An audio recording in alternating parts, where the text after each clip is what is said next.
Like school, e-learning. And this is an academic task, which means that it's something you would learn in school, rather than the college life or campus life tasks. And this question number 4, it makes you take information from 2 sources. First, there will be a reading passage, which is generally maybe a piece of homework that you should have read for the lecture, or gives background information on the lecture. And then there's a lecture given by a professor. Now, with these lectures, oftentimes they're given very quickly.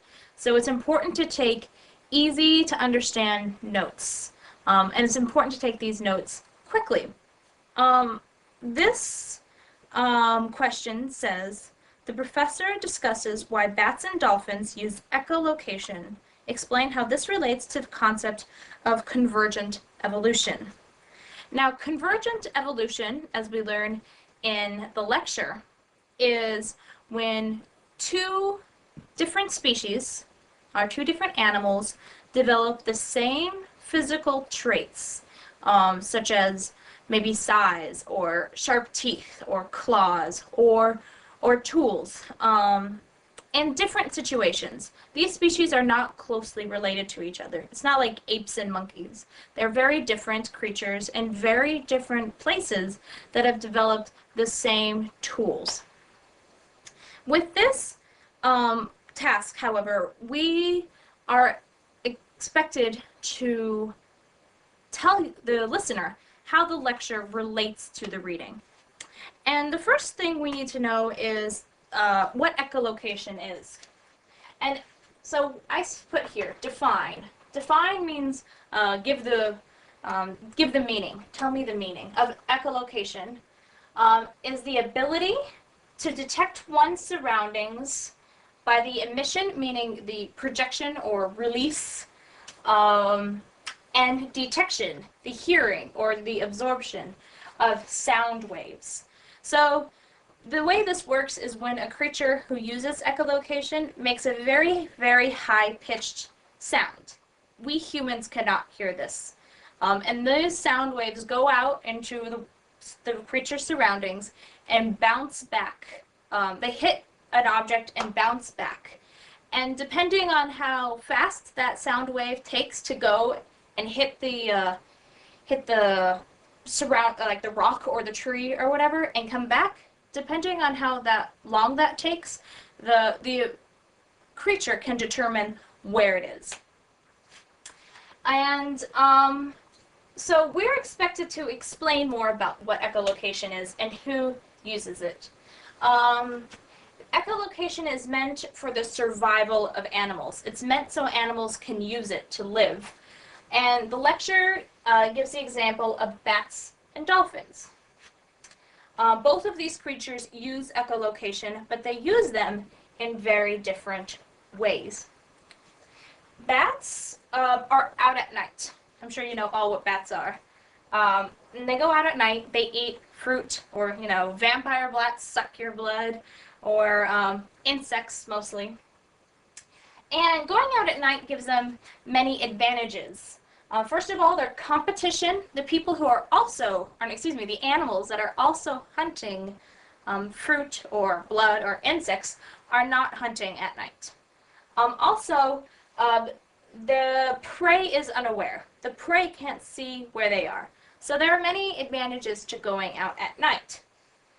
So they go out at night to find prey, but also, so this echolocation allows them to go out at night. It makes it easier for them to maneuver or move around at night and detect their surroundings. The second example is dolphins. Dolphins go out in both daytime and nighttime, but they use echolocation very differently. They use it at deep sea levels, where the light does not penetrate. Light does not go down into the water more than 40 or 50 feet. So in these places, there's no light. So they use echolocation. But echolocation in water in some ways is easier than it is in air, like it is for bats, because water has good acoustics. water transfers sound very easily. That's why whenever you go to the aquarium or have a fish tank, they ask you not to tap on the glass because it makes that sound very, very loud. Scientists who are recording whale songs, like humpback whales, don't have to be within miles and miles of where the whale is to hear it. So they'll put down a microphone into the water to listen to these whales singing, even when they're miles and miles away. And that is because water transfers sound much better than air does.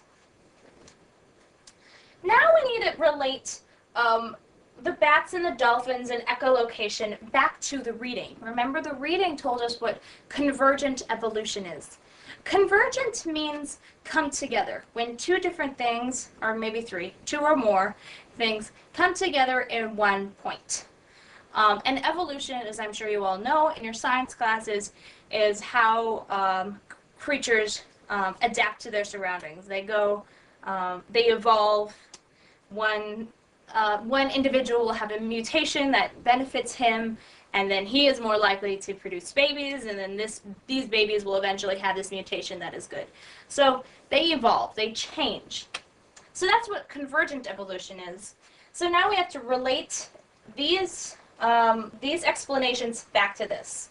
So both dolphins and bats have adapted, meaning they have evolved, they have changed to fit their surroundings, using the same concept, which is echolocation, though they use it in very different ways. And we always need to make sure that we have a concluding statement. So my concluding statement is here. We know that echolocation is very important.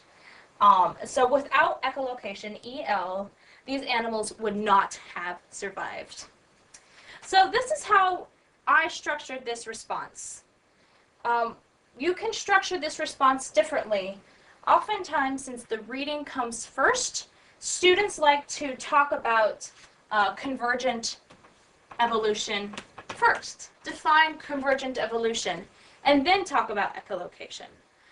But as long as you relate those two together and make it clear that you understood what the material was, it doesn't matter where it is, as long as you have it in there and it's in a position that makes sense.